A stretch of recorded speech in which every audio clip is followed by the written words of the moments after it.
오늘 주시는 하나님 말씀 보도록 하겠습니다. 하나님 말씀은 사사기 15장 1절로 20절까지 말씀이 되겠습니다. 제가 뽑아서 1절로 8절, 15절에서 20절 읽도록 하겠습니다. 사사기 15장 구약성경 388페이지입니다.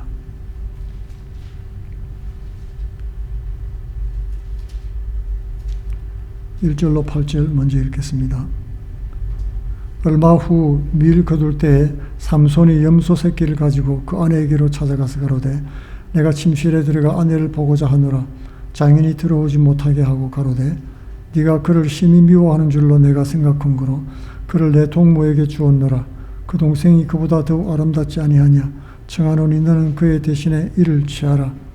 삼손이 그들에게 이르되 이번은 내가 블레셋 사람을 해할지라도 그들에게 대하여 내게 허물이 없을 것이니라 하고 삼손이 가서 여우 300을 붙들어서 그 꼬리와 꼬리를 메고 회를 취하고 그 두 꼬리 사이에 한 회를 달고 회에 불을 켜고 그것을 블레셋 사람의 곡식밭으로 몰아들여서 곡식단과 아직 배지 아니한 곡식과 감나문을 사른지라.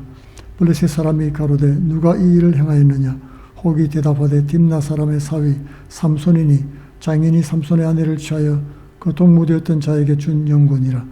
블레셋 사람이 올라가서 그 여인과 그의 아비를 불사르니라. 삼손이 그들에게 이르되 너희가 이같이 행하였은즉 내가 너희에게 원수를 갚은 후에야 말리라 하고 블레셋 사람을 크게 도륙하고 내려가서 에담 바이템에 거하니라. 15절로 20절. 삼손이 나귀의 새 특별을 보고 손을 내밀어 취하고 그것으로 1,000명을 죽이고 가로되 나귀의 특별로 한 댐이 두더미를 쌓았으며 나귀의 특별로 내가 1,000명을 죽였도다. 말을 마치고 특별을 그 손에 내어 던지고 그것을 라맛 레히라 이름하였더라. 삼손이 심히 목마름으로 여호와께 부르짖어 가로되 주께서 종의 손으로 이 큰 구원을 베푸셨사오나 내가 이제 목말라 죽어서 할례 받지 못한 자의 손에 빠지겠나이다. 하나님이 레히의 한 우묵한 곳을 트치시니 물이 거기서 솟아나오는지라. 삼손이 그것을 마시고 정신이 회복되어 소생하니 그러므로 그 샘 이름을 엔하코레라. 이 샘이 레위에 오늘까지 있더라.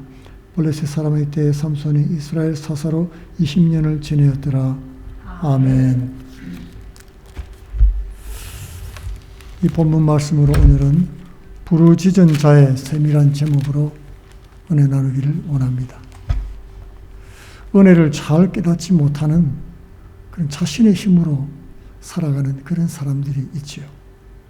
성경에도 그런 인물이 나오는데 대표적인 인물이 오늘 우리가 읽었던 삼손입니다. 삼손은 이스라엘의 사사였지요. 지도자였습니다. 삼손은 자신을 이스라엘의 지도자로 사사로 세워진 하나님을 배신했습니다. 그 은혜를 배신하고 죄짓고 타락했던 것입니다. 그는 성결된 하나님의 나시린이었지만 그 적국 블레셋 여인을 사귀면서 그녀를 아내로 삼았던 것입니다. 그리고 블레셋 사람과 어울려 다니면서 재미삼아 수수께끼로 내기를 했습니다. 그 블레셋 사람들은 내기에 지면은 보상을 해야 됐기 때문에 결사적으로 삼손의 아내를 협박해서 수수께끼의 답을 맞췄습니다. 그리고 삼손에게 내기를 이겨서 삼손으로부터 보상을 받아내었죠. 화가 난 삼손은 그냥 자기 집으로 가버렸습니다. 그 사이에 장인이 자기 딸을 다른 동무에게 주어버렸던 것입니다. 그 얘기를 듣고 화가 난 삼손은 여우 300마리를 잡아서 그 꼬리를 줄로 연결하고 그 가운데 쥐불을 달아서 놓아다니게 했습니다. 꼬리에 불을 단 여우들이 돌아다니면서 밭의 곡식과 과일나무, 새싹 나오는 것을 다 불태워버렸습니다. 그러자 화가 난 블레셋 사람들은 삼손의 아내와 장인을 붙잡아서 둘 다 불태워 죽여버리고 말았습니다. 이에 삼손이 분노했지요. 이제 블레셋 사람들에게 복수를 해서 그들을 죽였던 것입니다. 그리고 에담 바위 틈에 몸을 숨겼습니다. 블레셋 곡창지대가 불탔습니다. 사람들도 죽었지요. 블레셋이 가만히 있을 리가 없습니다. 삼손은 큰 위기에 빠졌습니다. 예상대로 블레셋 사람들의 복수가 시작되었습니다. 블레셋 사람들은 삼손을 잡아 죽이기 위해서 유다 땅에 진을 쳤습니다. 그래서 레히라는 곳에 블레셋 사람들이 모여들었습니다.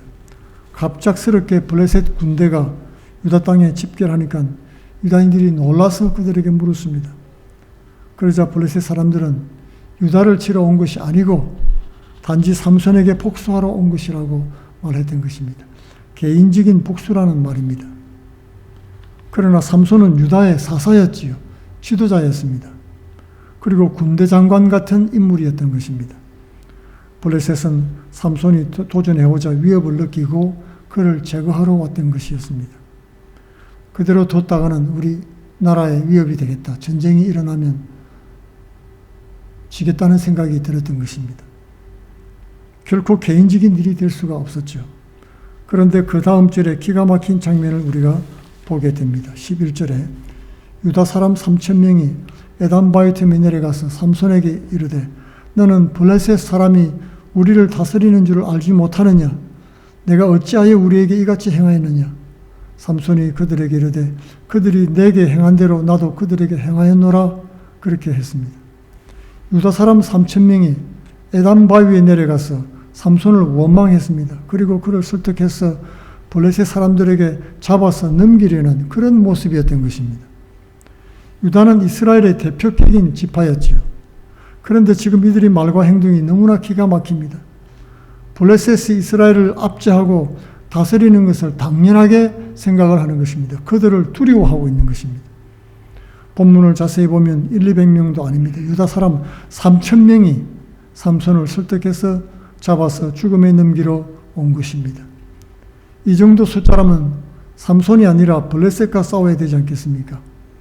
기드온은 300명으로 13만과 싸웠지 않습니까? 그런데 자기 동족, 그것도 하나님 종으로 세움받은 사사를 블레셋에게 넘기려고 했던 것입니다. 이렇게 이스라엘은 패배주의에 빠져 있었습니다. 이것이 사사시대의 정신상태였던 것입니다. 이스라엘 공동체의 영성은 바닥을 치고 있었습니다. 그들의 종이 되어서 두려워 떨면서 살아갔던 것입니다. 영적으로 기울고 쇠락하는 가정과 교회, 국가의 특징이 무엇입니까? 오늘 본문에 등장하는 유다와 같은 것입니다. 바로 이런 문제가 오늘날 우리에게도 나타나고 있습니다. 적을 쳐야 되는데 자신의 가족과 가까운 사람을 치고 있습니다. 사단과 싸워야 되는데 자신의 공동체와 형제자매를 공격하는 것입니다. 영성이 바닥이 났습니다. 공동체가 기울고 있다는 증거인 것입니다. 사단이 기뻐하고 박수를 칠 노릇입니다. 이 기막힌 상황에서 삼손은 더 이상 저항하지 않았습니다. 유다 사람들이 자신을 죽이지 않겠다는 맹세를 받았지요. 삼손은 동족과 싸우고 싶지 않았습니다. 더욱이 동족의 선에 죽고 싶지가 않았던 것입니다. 그는 스스로 나와서 유다 사람에게 결박을 당했습니다. 사실 삼손을 묶은 것은 눈에 보이는 밧줄이 아니었습니다. 동족의 배신이라는 밧줄에 묶였던 것입니다. 삼손은 동족 손에 묶여서 적에게 넘겨졌습니다. 이때 블레셋 사람들이 소리를 쳤습니다. 이 소리는 어떤 소리였을까요? 삼손이 끌려오고 있다는 기쁨의 소리였던 것입니다. 너도 이제 고통 속에 죽어보라는 저주의 소리였을 것입니다. 삼손은 계속 배신당하고 버림받았습니다. 얼마 전에는 블레셋 아내와 장인도 삼손을 속이고 배신했습니다. 친구에게 아내를 주어버렸던 것입니다. 이제는 자기 민족 유다에게까지 버림받았습니다. 삼손은 이제 어떻게 될까요? 이 허물 많은 다혈질 삼손을 누가 긍휼히 여겨주겠습니까? 홀로 버림받아 죽어야 될 그 순간에 하나님이 그와 함께 해 주었습니다. 그는 사사로 하나님께 택정함을 입었기 때문입니다. 14절에 주의 영이 갑자기 그에게 임했습니다. 그러자 묶였던 밧줄이 불탄 삼같이 풀어졌습니다. 그리고 삼손은 자기 주변에 있던 새나기 특별을 발견하고 집어들었습니다. 그리고 그것으로 달려드는 블레셋 군대 1,000명과 싸워서 물리쳤습니다. 놀랍습니다. 기적 같은 승리였습니다. 하나님이 도우신 것입니다. 그런데 한 가지 안타까운 사실이 있었습니다. 하나님의 긍휼과 도움을 경험한 순간에 삼손의 부족함이 또 드러났던 것입니다. 사사로서의 부족한 영성이었습니다.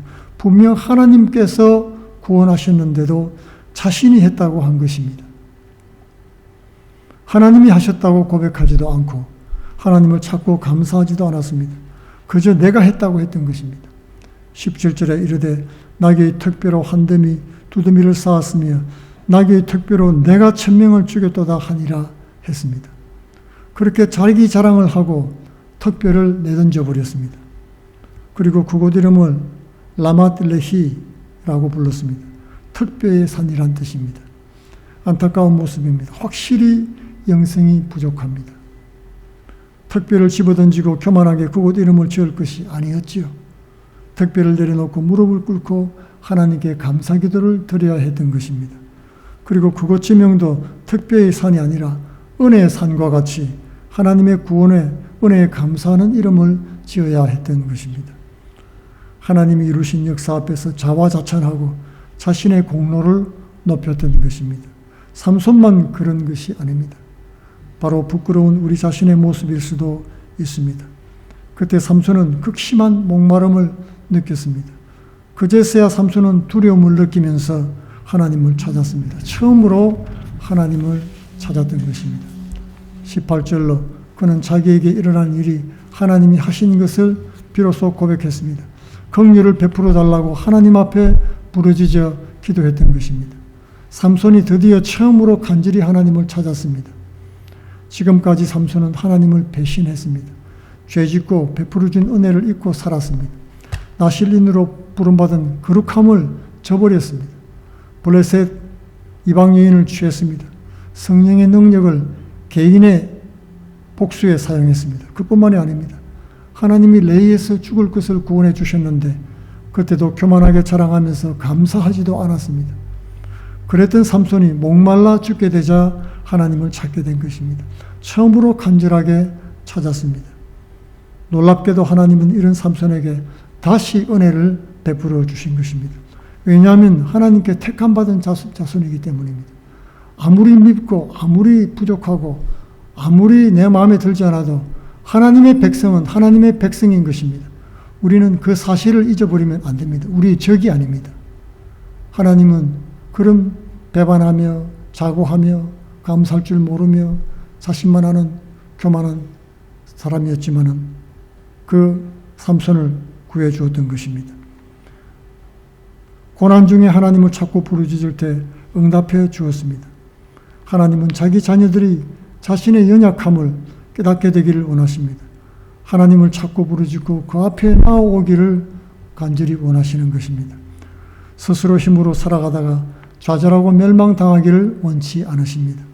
19절에 하나님이 레이에서 한 우묵한 곳을 터뜨리시니 거기서 물이 솟아나오는지라 삼손이 그것을 마시고 정신이 회복되어 소생하니 그러므로 그 샘 이름을 엔학고레라 불렀으며 그 샘이 오늘까지 레히에 있더라 했습니다. 엔학고레라는 말이 부르짖는 자의 샘이란 뜻입니다. 하나님 앞에 부르짖자 샘이 터졌다는 것입니다. 내가 목말라 죽게 되어 부르짖더니 하나님이 샘물을 터뜨려 살려주셨다는 것입니다. 시편 119편 71절에 고난당한 것이 내게 유익이라 이로 인하여 내가 율례를 배우게 되었나이다라고 고백했던 것입니다. 성도들의 삶은 하나님의 섭리 가운데 있습니다.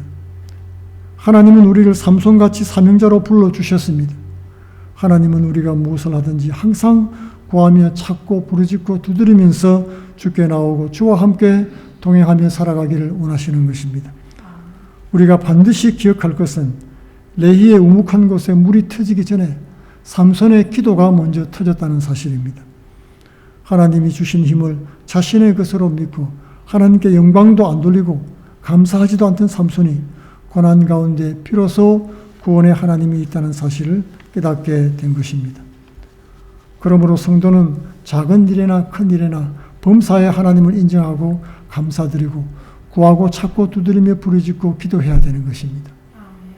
마태복음 7장 7절에 예수께서 구하는 이마다 얻을 것이요 찾는 이가 찾을 것이요 두드리는 이에게 열릴 것이니라. 너희 중에 누가 아들이 떡을 달라 하면 돌을 주며 생선을 달라 하면 뱀을 줄 사람이 있겠느냐. 너희가 악한 자로도 좋은 것으로 자식에게 줄 줄 알거든 하물며 하늘에 계신 너희 아버지께서 구하는 자에게 좋은 것으로 주시지 아니하겠느냐 했습니다. 감사하지 않는 것뿐 아니라 구하지 않는 것도 교만인 것입니다. 어느 집사님의 간증입니다. 이 집사님의 어머니는 신실한 권사님이셨습니다. 그래서 돌아가시기 전에 이 아들을 위해서 간절히 기도했습니다. 교회의 신실한 일꾼이 되기를 열심히 기도했던 것입니다. 이 집사님은 30대 초에 사업을 시작했는데 사업이 빠르게 성장했습니다. 재산도 많이 모았습니다. 그러자 신앙이 흔들리고 교회보다 세상 친구가 더 좋아졌습니다. 그래서 세상에서 놀고 취하면서 죄 있는 생활을 했던 것입니다. 그러다 사업에 부도가 났습니다. 재산은 순식간에 날아가고 몸도 병들었습니다. 그리고 그 좋다던 친구들도 다 떠나버리고 말았습니다. 삶의 의욕을 잃어버리고 우울증에 걸렸습니다. 하루는 너무 힘들어 죽고 싶은 마음에 건물 옥상으로 올라갔습니다. 그때 먼저 천국 가신 어머니가 생각이 났습니다. 그리고 어릴 적에 어머니와 손잡고 주일학교에 가서 부르던 찬양이 생각이 났습니다. 예수 사랑하심은 거룩하신 말일세. 우리들은 약하나 예수 근세 많도다. 날 사랑하심, 날 사랑하심. 그 순간 눈물이 흐르면서 하나님이 내가 돌아오기를 기다리신다는 사실을 깨달았던 것입니다. 이 집사님은 그 자리에서 무릎을 꿇었습니다. 눈물로 회개하면서 다시 믿음을 달라고 부르짖고 기도하기 시작했습니다. 그 후로 이 집사님은 건강을 점차 회복했습니다. 그리고 작지만 근실한 사업체를 다시 시작할 수가 있었습니다. 그리고 이후에는 시간과 물질로 꾸준히 교회를 섬기면서 신앙생활을 잘하고 있다고 했던 것입니다. 이 집사님은 인생의 마지막 순간에 눈물로 부르짖고 기도함으로 하나님의 응답과 은혜를 경험할 수 있었던 것입니다. 우리 인생에는 엄밀히 말해서 자수성가는 없습니다. 하나님의 도우심으로 여기까지 오고 고통 가운데 부르짖을 때 하나님께서 부르짖는 자의 삶을 터지게 해주신 것입니다. 우리는 여기까지 올 동안에 여러 가지 인생 문제로 목이 말랐습니다. 우리에게는 삼손에게 터진 은혜의 생수가 간절히 필요합니다. 죽음 같은 고난의 자리가 은혜의 자리가 되기를 원합니다. 그렇다면 삼손같이 교만을 떨쳐버리고 하나님께 부르짖으시기 바랍니다. 하나님 앞에 무슨 자존심이 있겠습니까? 깨달을 때 즉시 침상에 쓰든 자리에 쓰든 내려앉아 무릎 꿇고 삼손처럼 간절히 기도하시기 바랍니다. 우리가 절망한 그 자리에서 하나님의 긍휼이 흘러나오는 부르짖는 자의 삶을 경험하는 성도들 다 되시기를 예수님 이름으로 축원드리겠습니다. 아멘. 기도하겠습니다. 고마우신 아버지, 인생의 고난